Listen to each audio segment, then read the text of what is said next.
So we're going to hit to the stage very soon where we will be able to see how they're feeling about this, whether they're looking nervous, whether they're looking confident. As we can see on the plushie game is strong. The plushie game is very Sam's strong, side. yeah.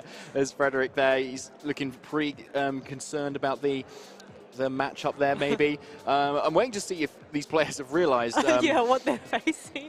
What they're facing. And yeah, I can see a little smile there, actually. And I'm going to tell you now, guys. I can't wait any longer. Sorry. Oh, the grass no. types that both these players have got is... Okay, just one thing. If you guess Wo-Chien, you're wrong. Okay. Okay. I think they would have found out when I told them it wasn't Wo-Chien. Serena. Yes. We're very excited to see this. But not even the same set either. We've got a choice band Serena on Frederik Nielsen's end, and on Sam Plassgård's, it's a citrus berry Serena. Both with that Queenly Majesty, so they're going to be blocking priority moves very effectively. So in a meta where we've got Jet Punch Palafin everywhere, that's really interesting and really good to know that you've got that kind of security for your team, and Brave Bird Talonflame. Yeah, although Talonflame with the Gale Wings, once it takes some form of damage, its Gale Wings will be broken, so it will no longer have access to any priority Tailwinds or Brave Birds. Now, Talonflame is naturally very fast, so it probably isn't going to mind too much if it loses its speed, but the Murkrow's prankster moves will be blocked by Sam's Serena, I always said Queenly Majesty. It will be blocked by Serena's Queenly Majesty, so that is something that Frederik will have to keep in mind. So both players just quite interesting with the some priority on their teams, and Serena that is able to block that. And we can see on the screen here, Frederik Nielsen, he got to top 8 at the Brenham Regional last year, which was a very big tournament, actually. I remember casting that last year, actually. It was a really interesting venue, and it was a lovely day, and Frederik did just so well to get to that top 8, where there were so many players running lots of rain and things in this Dynamax format that we were running. But he is back in the regulation set C with a lot of cool Pokemon here. No rain to speak of. Yeah, but there is sand. There is sand, that's true. On Sam's side, so... Yes, exactly. Yes. And Sam doesn't have any accolades to kind of speak of right here, but 3-0 in this tournament is already very good, seeing that all of the players that are here and have come today. Yes, I think it's safe to say that I predict Serena will win this round. I like that. Okay, that's it. I'm not going to say that's quite safe. I'm going to say a person with a fire type is going to win, because they've got Chi-Yu and Talonflame. Yes, but the rest of the teams from these players are quite standard Pokemon. You've got Tyranitar, Great Tusk. Oh, I'll go off Frederik's team first. So Fluttermane, Serena, Chi-Yu, Chien-Pao, Great Tusk, and the Murkrow. So besides the Serena and a little bit of Murkrow, which has dropped in usage, the rest of the Pokemon are quite standard and great staples in this current metagame. Yeah, I love this team, actually, because when you've got a Serena lead, there's no kind of fake out or anything that can stop your team from going for that full offense. And when you've got like a Choice Scarf Great Tusk, which can be hit by that fake out, having that Queenly Majesty, even if there's the potential to switch it in, is really good. So I can see something like a Murkrow Serena lead could be really cool, because you can instantly Tailwind and then hit something really hard with like a Power Whip or a Fire-type Terra Blast there. Yeah, a fantastic bonus of having Queenly Majesty instead of saying DD setting a Psychic Terrain is that you don't block your own priority, so that your Murkrow and your Chien-Pao's Sucker Punch is going to be affecting the opponent. Now, of course, because of this particular matchup, Sam has also his own Serena, so they kind of cancel each other out if both players decide to bring that onto the field. And here we have Sam's team. Yes, the Fluttermane and Serena once again, but Talonflame Iron Bundle, another Great Tusk too, and also Choice Scarf here, and Tyranitar, that being Assault Vest. So Murkrow with the Sun on one team, and then Sand on this team as well, which is really interesting. And I think will probably play quite a key role here, especially when you want to get your Sun up to boost the Photosynthesis. We've got to be aware that there are both Pokemon on both sides that are going to benefit from that, especially. Yeah, and really interesting that Sunny Day on Murkrow, even though it's Prankster, because it affects the whole field and it doesn't target any Pokemon in particular, it is going to be able to go off, and the same with the Tailwind. So the Serena is not going to be able to block Frederik's Murkrow from going for things. Actually, the Serena can't actually block anything from this Murkrow, because look at its moveset. It's Foul Play, Tailwind, Sunny Day, and Haze. So actually, it's not. You can block the Sucker Punch from the... Oh no, I'm looking at the wrong team. Oh yeah, no, I'm looking at the right team. my mistake. Sorry. Yes, it can block the sucker punch from the Chen Pao. Yes, exactly. And Frederik Serena can block the Brave Birds of the Gale Wings Talonflame, assuming it's at full health. But as we can see, where the sand might have chipped away the Gale Wings, Sam's done some nice team building there and put its goggles right on that Talonflame, which is very nice. Now, as you can see, here is the poll. Who do you think is going to win this match? Who is your favourite? Or who has your favourite name? Whatever you want to vote for, pick who do you think is going to win here. Wow. Frederik does have the accolades. 50-50. Oh, okay. Yeah, it's close. Yeah, we've got until the start of the game for you to keep voting before it all gets locked in. So if you're feeling smug about one sort of person, get your vote in now because they could well win and you will have bragging rights forever.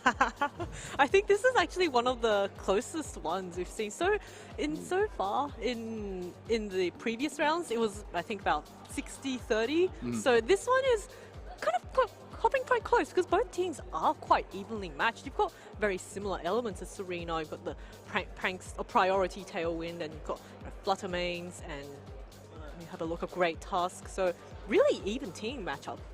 Yeah, with a Great Tusk mirror, which I don't think a lot of people kind of expect to go up against.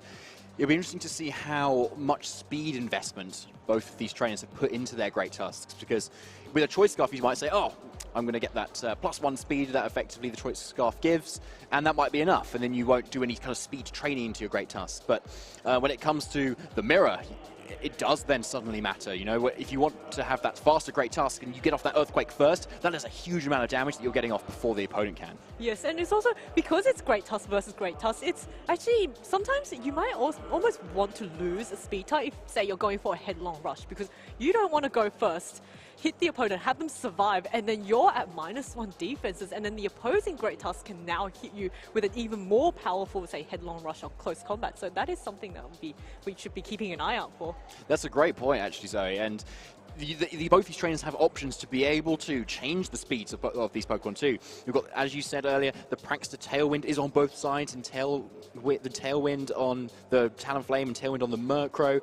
We've got an Iron Bundle with Icy Wind on Sam's end. And anything else on Frederik's end? I can't see anything else there for the moment, but a lot of strong options, and for speed control too, where we saw in previous tournaments, maybe like on the Palafin Balance teams, hardly any speed control around. Yeah, Palafin, like at the start of the format, people opted to go for bulk over speed control, and it was working quite well. But I think as the metagame is starting to slowly stabilize, players are realizing, oh, maybe, you know, we are going to go straight into the match. Talonflame, Great Tusk, fantastically, and a Murkrow, Great Tusk. What a mirror. Yep, so it's Tailwind plus Great Tusk that we can see here, which obviously both players have kind of the same idea at the moment. Talonflame, being a little bit faster than Murkrow, is able to get the Tailwind up first here, but then because Murkrow is still Prankster, the next Tailwind will always still go first anyway. So both players are evenly matched here. Something that they could do, though, is delay their Tailwind, so that you then have Tailwind advantage if you've gone for your Tailwind a little bit later, to be able to then outspeed as your opponent's Tailwind expires first before you. So that could be something both trainers try to position here, and I think it's going to depend on, say, the bulk of either of the Tailwinders as to whether they can survive each other's rock slides, for instance. Yes, and also Talonflame's going for a Tailwind, and Murkrow is probably going, I wonder if it's going to follow up with the Tailwind. No, it does not. So Murkrow is probably going for a foul play in this instance. Yep, so there's the headlong rush into the Great Tusk, and a very key calculation there. And as you said, it comes into play here. The defensive capabilities of these Great Tusks has now changed. It's a follow-up from the foul play into the Talonflame, breaking that Gale Wings now, and it gets it down to maybe 2/3 of its health. Yeah, nice thing to know that because Murkrow has Prankster, it will always be able to get a priority Tailwind, whereas now this Talonflame, since it's got its Gale Wing broken, it cannot go for a priority Tailwind. Now, it is still fast, so provided that the opposing side does not have any Tailwind or other form of speed control up, Talonflame should be able to get one Tailwind up if it's able to survive the following turns. Yeah, I like that. So Frederik hasn't taken obviously as much damage here, and still has the potential to get up a Tailwind too. So it's looking really nice here, and especially on Sam's Great Tusk, that's just a slot that he knows he can target into because there is no protect to speak of. So there's the Tailwind, but it is still Sam's Great Tusk that seems to be the faster one, and it gets the KO. Oh, a very close KO. So yeah, if Frederik had won the speed, we actually don't know if it's a speed tie or if Sam's Great Tusk is just naturally faster. But Bravo coming out, not doing a sizable chip damage to the Murkrow, but the Murkrow is still quite healthy, and that gives Frederik a free switch into whatever Pokemon he has next. And it looks like it's that Chien-Pao that is now coming in. The Treasures of Ruin Pokemon that is oh so popular and very useful actually in this position at the moment, because with both Tailwind on either side, Chien-Pao is the natural faster of the two. Obviously, with Great Tusk being a little bit faster because of that Choice Scarf, it's probably going to outspeed this Chien-Pao, as we also saw it kind of at least speed tie with Frederik's Great Tusk. So that Great Tusk has the potential to do something this turn. The question is it kind of in range of a Sucker Punch maybe from this Chien-Pao? Yeah, it's at -2 defense, and Chien-Pao's ability naturally lowers the defenses of all Pokemon. So I almost wonder if Sucker Punch can actually knock it out. And also, the Murkrow is actually quite scary with the foul play, because Murkrow is a Dark type. It gets an attack boost from being that same type, and with Chien-Pao on the field, it did almost 50% to that Talonflame in the previous turn. So it could actually, and the Sucker Punch does knock out the Great Tusk. There's the KO, yep.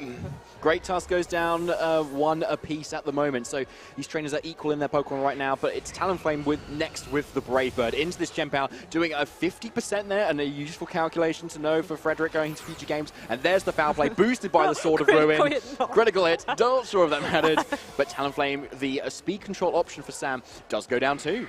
Yeah, it's actually, I'm pretty sure this is the 3rd time we've seen on stream where a critical hit comes out and it didn't really matter. But Murkrow, not well known as a Pokemon that can take KOs, but in this case, actually quite useful as an offensive option, just taking KOs. But the Fluttermane and the Iron Bundle are now coming out from Sam's side, and these two Pokemon are really, really powerful. So Booster Energy looks like it's boosting the speed of this Iron Bundle. Very standard kind of item choice for Iron Bundle. It allows it to outspeed many Pokemon, even if, say, Tailwind is up. So this Iron Bundle may outspeed this Murkrow even when Tailwind is down at the moment, which is probably quite key to be able to, say, get off a freeze dry, something to net that KO. But Fluttermane has hit the field here, and this is the Life Orb one that we've been talking about earlier. So with a lot of power behind it and a Dazzling Gleam as an option too, it's looking very strong right now going to this turn. Yeah, I don't think the Eviolite on the Murkrow is going to save it from a Dazzling Gleam. Fluttermane is just so strong, and combined with that Life Orb, it's going to be dealing a lot of damage. And neither player has actually used their Terra option so far, so that is something that they could be considering. Although I think both players are doing well. Oh, speaking of Terras, we are going to get a Terra this turn, and it is going to be the Murkrow actually trying to survive a Dazzling Gleam, possibly. Yeah, so Frederik's kind of banking on the KOs now. Does he know his Life Orb Fluttermane calcs? And is he going to live this attack? It could even be a double up from both sides. But there's the Sucker Punch doing a huge chunk of damage to that Fluttermane. But it is the Icy Wind, which it is now going to live thanks to that Terra, which might have survived already. But it is the follow-up from this Fluttermane going to KO it. Or is it going to go down? Dazzling Gleam is enough. Double KO for Sam Plassgård at right where it counted. No more Tailwind action from Frederik's end either. Yes, and now Frederik is forced down to his last Pokemon after that double KO. So Fluttermane just, so strong with that Life Orb, and it is going to take a little bit of recoil, and so that Fluttermane is going to be very, very low in the red. I think because of the way the Tailwinds are staggered, Sam's one I was not paying too much attention. I think it either ran out or will be running out this turn. So yeah, Sam's just ran out this turn. Frederik has one more turn of it. And he's got the choice specs on this side, so he just needs to click Dazzling Gleam and go for it. But as we can see, the effect of Protect is very useful right now for Iron Bundle. And on the protecting Life Orb Fluttermane too, because you can stall out that last turn of Tailwind and then hit back with your likely faster Iron Bundle. Yes, and because Frederik went for the Terra option last turn, that Fluttermane cannot Terra out of a super effective Shadow Ball that's coming its way. So Sam now quite free to just go for an Icy Wind, and hoping that it hits, of course. Icy Wind is not, it's mostly accurate, but can miss on the occasion. And if the Icy Wind misses and Frederik's Fluttermane is faster, there's a chance that Frederik can clutch out this game. Yeah, exactly. It is not quite over yet, but here is the Sam's Terra this time, and it's going to be powering up the ice moves of this futuristic Delibird with the Terra Ice. So is it going to be an Icy Wind? Is he going to risk it? Yes, he is. Yeah. It's that Terra Ice, Icy Wind into the Fluttermane. It's pretty bulky, but lowering the speed of this is going to be very key. That did a lot. That actually did a huge amount, obviously. And the Life Orb Fluttermane is going to follow up with a Shadow Ball, getting Sam Plassgård from Norway the win of this game 1. Yes, very well played from both players, and that was easily enough that Shadow Ball to take out Frederik's Fluttermane. And I was actually really surprised by how much damage that Icy Wind did, but of course the Iron Bundle did go for the Terra Ice, so that was, you know, an even more powerful attack coming off from the Iron Bundle.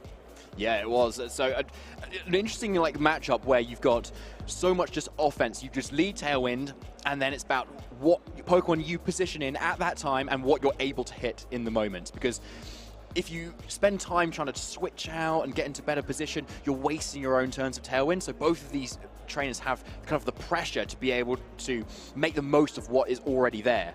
So we saw a really interesting reaction of those Great Tusks, as you said, and it getting to the point where, because of those defensive drops, it got it into the position where the Chien-Pao can then Sucker Punch and just get KO. Yeah, so it looks like from that last game, Sam's Great Tusk is going to be the faster Great Tusk. I think one fun thing to note is that in the last game, even though Tailwind went up, I think both players were almost forced to do that just to match Tailwinds. It didn't really actually help either Pokemon be faster. It was just, I don't want to be slower than my opponent, so I'm forced to go for the Tailwind this turn.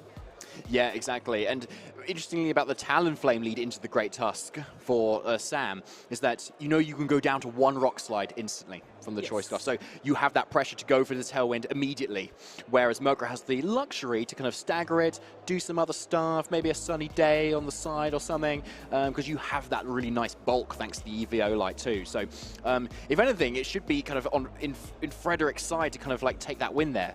But as we saw, thanks to the Protect and the stalling out of the Tailwind, and on top of the Tailwind you have your Icy Wind, as well as another speed control that Frederik doesn't have, it made Sam in a little bit of a better position. Yes, having two modes of speed control can be really, really helpful for players, because in cases such as these where you've got a Tailwind mirror, it can be really helpful if you have another form of speed control, just making sure that you are going to be the first to move, because it was quite key. If had Frederik's Fluttermane being able to get off an attack, I think it would have been a very, very different game situation. But because the Iron Bundle was so fast, it was able to get that Icy Wind off and land its Icy Wind, of course, then Sam's Fluttermane was able to follow up with a super effective Shadow Ball. Exactly. So Frederik must be finding it a little bit tricky to maybe think about what he wants to do for game 2 here, because he led his speed control option. It wasn't just quite enough at the moment, but he found out a good few things about the calculations of how much damage his Pokemon take from certain things as well. So the Great Tusk, for instance, taking like just over 50 from the Headlong Rush, etc.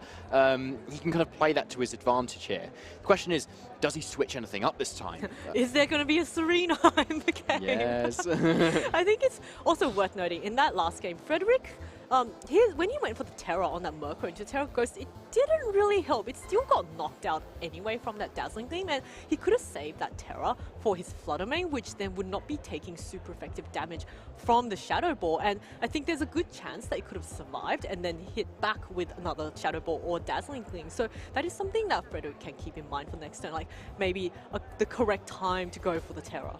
Yeah, absolutely. I think that's a great point, especially when you've got the Choice Specs already and the Terra Fairy. That might have been enough with, say, Life Orb Chip on the other Fluttermane for it to go down, or with Iron Bundle with having a much lower kind of special defense. That also may have gone down to the Dazzling Gleam, so it could have been really close as to whether it would have lived or not. But here we come into game 2 of round 4 of the Malmö Regional Championships. It's Murkrow and Great Tusk once again for Frederik, but a switch up on the winner's end for Sam in that Iron Bundle and the Talonflame. Yeah, so Sam deciding that now is not the time to be leading with the Great Tusk. I wonder if he's got it in the back. So both Pokemon, like both the birds, are quite free to go for a Tailwind. So, but we did see, I think, in the previous game, Talonflame going for a Tailwind, it allowed the Great Tusk to get an attack off first, but the Frederik's Great Tusk was able to survive that. So is that something that the Talonflame is going to go for again this turn? Of course, it might be forced to just to match a Tailwind so that the Iron Bundle still outspeeds. Yeah, it's a great point. Like, Great Tusk has to lock into something here, and suddenly when it locks into something, Sam has so much more information going forward. So Rock Slide is the obvious choice, looking at what looking at. Yep, exactly. But no Terror either for a defensive kind of play. It's the Tailwind from the Talonflame itself to kick things off, followed by a Freeze Dry. Is Great Tusk bulky enough? No, it's not. It goes straight down, not even a critical hit. Yeah. That is a huge KO from turn 1. Great Tusk doing absolutely nothing, as now Murkrow follows up with just a foul play, breaking the Gale Wings off the Talonflame. Yeah, a huge turn 1 KO there, because the Great Tusk is a really scary offensive option, and we did see that Frederik clicked the Rock Slide. So if the Great Tusk had survived that turn, maybe by going for a Terror, it could have knocked out the Talonflame and dealt really heavy damage to that Iron Bundle. So the Sam probably very glad that the Great Tusk has gone down. There was no Terror that turn. Yeah, I think so, exactly. But now we do have the staggered Tailwind here that Frederik can go for. So even though he's a Pokemon down, he will be a turn of speed up as it comes to the end of this game. So question is, can he make the most of it here? And with Iron Bundle being able to still Icy Wind a few things here, it comes down to whether it's going to be bulky enough to kind of live and be able to get off that further speed control. So here's the Tailwind from Murkrow first. Yeah, so we're going to see what Sam has decided to do there. So that Talonflame's Gale Winds is broken, so it has no more priority. Ooh. But the Void on the Icy Wind from the Flutter Mane, which was the one that Sam was probably trying to hit, because he might be having his own Flutter Mane in the back. And now the Brave Bird coming out does quite a bit of damage to that Flutter Mane, but it allows the Flutter Mane to go for... Oh, so the Iron Bundle is going to survive this turn. So another opportunity to get an Icy Wind off. Yep, it is. And interestingly then, we now see with Tailwind's match that the Talonflame, even though it's naturally slower than a Flutter Mane, did still outspeed it. So there's obviously this Flutter Mane is not trained to be as speedy as possible, it seems. It's a little bit on the maybe on the bulkier side. And so with Tailwind's match, it is still going to be slower. So that's another key bit of information there. So with Great Tusk coming in though, and Tailwind already up, Iron Bundle still has the natural speed to be able to go for yet another Icy Wind, as you mentioned, Zoe. So Great Tusk is then going to be outspeed, and with assuming Rock Slide connects, I don't know if I've made something into existence here, that should be looking pretty good for Sam once again. Yeah, if both Icy Wind and Rock Slide connect on Sam's side, because the Tailwind is still up on both teams, so it's quite equal, I think Frederik will be losing both his Pokemon, but that is if Sam manages to connect. Both moves are not known for their accuracy. And meanwhile, Frederik quite on a deficit, but he's going to withdraw that Flutter Mane for the Chien Pals, recognizing that maybe this is not the best time for the Flutter Mane. I want something a little bit more offensive. Yeah, but with the hyper-offensive nature of Frederik's team, switching in a Chien Pao is not the most bulky of thing to take hits. But as we can see, Freeze Dry is enough to pick up the Murkrow, and Great Tusk is presumably going for Rock Slide. No, Head-on Rush, guaranteeing the damage. I like it. Goes straight into the Chien Pao and getting past that Focus Sash and doing a huge chunk of damage. I'm actually surprised that the Chien Pao did not get knocked down to his Focus Sash. Chien Pao's not that well known for being bulky at all, but now, of course, two heavily chipped Pokemon on Frederik's side. But I thought that maybe a Protect to try and stall out that Tailwind and get the speed advantage, but maybe Frederik recognizing that the battle is quite difficult from this stage, and maybe not wishing to continue from. But yeah, that is a shame, obviously, when you kind of gotten to the point where you need to forfeit. But looking at the board state there, it was looking very good for Sam. Like he still had his Iron Bundle, which was naturally faster than everything, with Protect to stall out Tailwind and Icy Wind to offer more speed control. So using that individual piece that he had, he was really able to take control of this game. Yeah, really well played from both players, and I think, I'm quite sad that I did not see Serena in this game, but looking at the team compositions, I can understand why both trainers chose not to bring their Serenas in. It wouldn't have done that much damage, but, I think it's quite interesting. I've seen quite a few Iron Bundles on stream today, and that was something that wasn't quite popular at the start of this format, but I think players are realizing, Icy Wind, Encore, Freeze Dry, that's still really, really powerful options for my team. I know a lot of players kind of have a little bit of a detestation of Iron Bundle when it comes to its water moves, however. Because if you want to bring in an Iron Bundle, it's often over your other water type, like your Palafin or your Gyarados. So if you're clicking Hydro Pump, though, it might give you a little bit of worry as to when you actually accidentally click that. It's more like, I hope this threat is enough that I don't need to click it, but at some point I probably do, and it's 80%, so it's who knows what happens. I know my own heart skips a beat every time I click the Hydro Pump button, and I'm sure every other player feels that way when they click it. Same with the Rock Slide. I don't know why, even though it's 90% accurate, I feel like it misses a lot more when I use it, at least. Maybe that's why we're here, Zoe, and these players are there getting 3-0 and stuff. So, but yeah, a really interesting match where there are two quite unique, kind of hyper-offensive kind of teams where we just see Tailwind and Go, which is really interesting, like the regulation set C, where I think when a new format is announced, often players will go for the more kind of simpler kind of strategies, and click Tailwind and go is usually one of them, but it's still thriving here. Yeah, having, you know, a priority Tailwind and your Great Tusk next to that because both Pokemon are, the Talonflame and Murkrow are part flying, they're going to be immune to Earthquake. So it's a really free just Tailwind Earthquake, and it can catch unprepared opponents off guard. So it's really cool to see it still in play here. Yeah, and it obviously made such a big difference here. Something else I want to talk about is the booster energy, which is also a form of speed control for Iron Bundle too. So even a Great Tusk, which might have been able to knock it out in one hit with a close combat or maybe a Rock Slide, couldn't, because it would just be threatened by the one-hit KO back, as well as we saw from the Freeze Dry. So this perfect kind of pawn in this big game was so huge for Sam. So he'll probably go a little bit further with that, especially, and I hope he brings his Serena a bit more. Yes, I really want to see Serena in day 2, so I'm very much cheering. And my prediction came true. Serena is going to win this round. Yeah, it did, yeah. Oh, that was genius, thank you, Fusey. I'm so glad you're here with me. But yeah, like, talking of that grass type, though, that both of these players had, I can imagine it's quite useful for more of those balanced teams, because as a grass type, you don't need to worry about Amoonguss too much. And especially for this choice band one, you've got the Terastallization into the fire type, and with that Terra Blast, you can dish out a lot of damage to it. And for Palafins, you've got all the grass coverage. Yeah. Arcanine you need to worry about maybe a little bit more, because you'll get hit by the Intimidate. But when you Terastallize into the fire type, you can't get hit by the Will-O-Wisp. So it's a really nice option to kind of just bring into those sort of teams. And with, like, if you're Dragonite Chien-Pao as well, you can protect your team from all their priority attacks. Yeah, so I think we haven't seen that much Palafin balance. I think these two team compositions, they were built against, with in mind, you know, trying to counter a Palafin balance team. So they weren't able to face, like, they managed to face each other, and I'm sure the players probably got a bit of a chuckle out of seeing that team balance. So I really want to see how far they go. And yeah, the grass type is just really valuable in this format. Yeah, hugely. Like, we see Terra Grass as a really popular option, maybe kind of after water, to be able to get around redirection from Amoonguss, get around those spores, and take those powerful water attacks, which there seems to be one of on every team. So a very key kind of component to a lot of teams that maybe we haven't seen in kind of much more previous formats. Yeah, there's not actually that much grass moves in this format. Like, the best grass type is Amoonguss, and it usually doesn't carry any grass type moves. And then I think the next most common grass type is probably something like Arcanine, with its Terra Grass, which is unable to go for any grass moves unless it goes for Terra Blast. But yeah, Serena, I think it naturally has quite high base attack.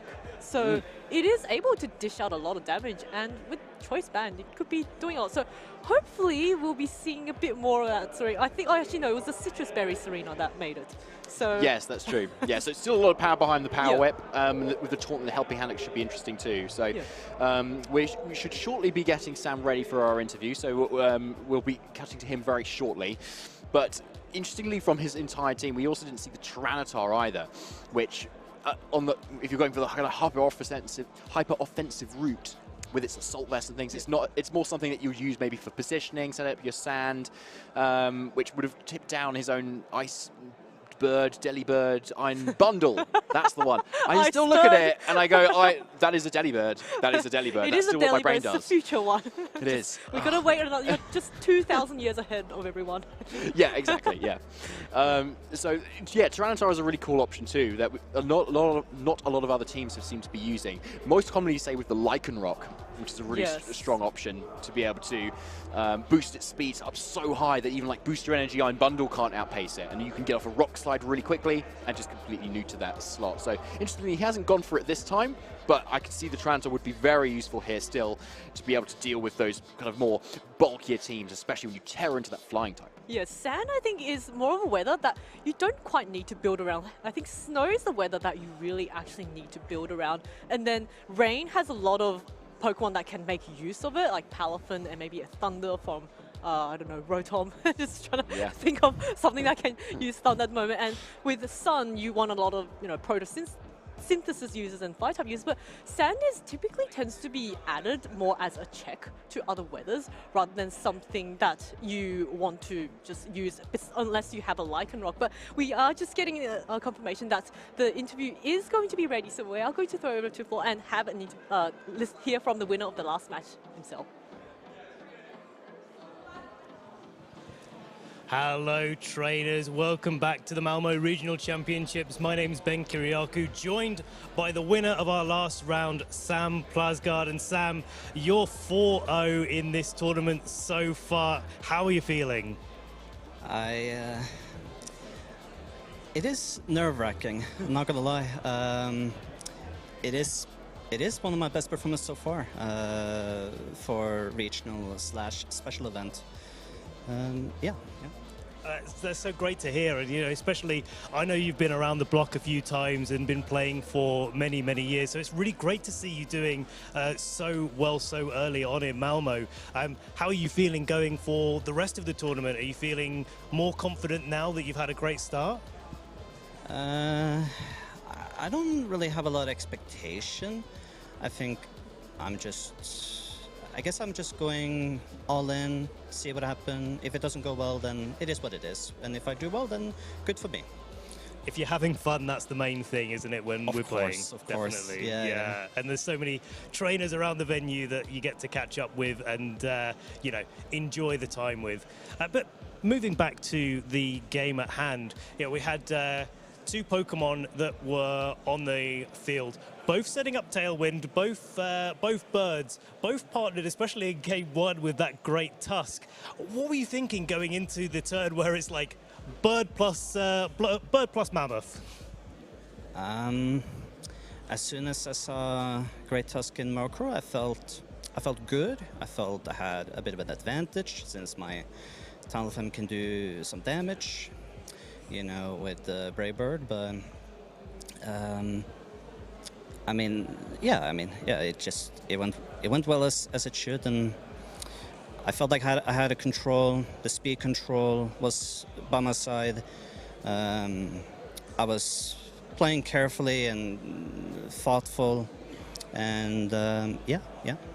I think thoughtful is a really great way to describe it, especially when you're playing those hyper-offensive teams. You have to, really be careful about when you attack and when you don't, and what you attack as well.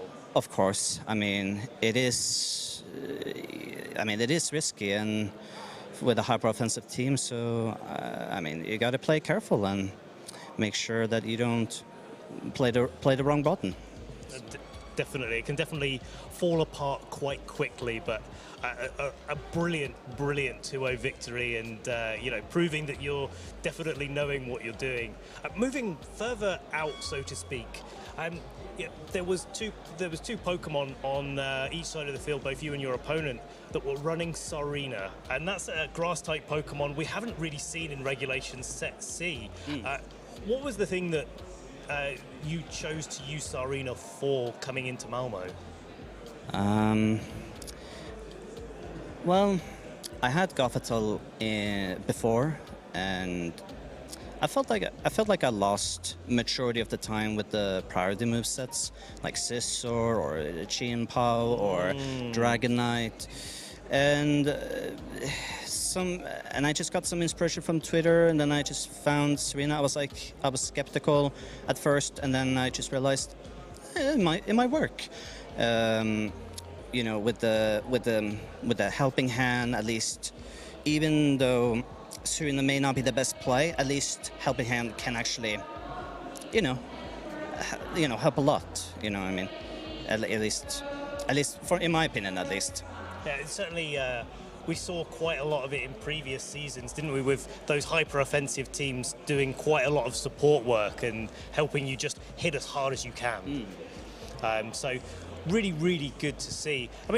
What are your thoughts on the rest of the Regulation C format? Do you think that this sort of hyper-offensive style is the one that you find most comfortable to play? Well, yeah, I would say so. Hyper-offensive is my type of style, and in Utrecht, special event, I went for the hyper-offense with Gothitelle, and yeah, I mean, it worked out really well, and it was well balanced. I think offensive is the way, but I mean, who knows? That could change at any moment, you know. Especially as we sort of develop the Regulation C format. Exactly. Definitely. And something I know quite well about you, Sam, is the choice of partner Pokemon. But we saw a little bit of a sneak peek on the desk. Is that partner Pokemon your favorite Pokemon to use? Absolutely. Samrat and Floatzel, they both have a VGC history. When I played, in 2018 and 2019, and especially in 2018 when I had Samrat on my team, almost qualified, and I mean, yeah, it was a moment. It was a moment, and I was fighting for it, and hopefully next year when Hisuian Samrat or Samrat itself will arrive, then I'm most likely going to use it. Definitely back to the drawing board with all the new Pokemon that can be coming back.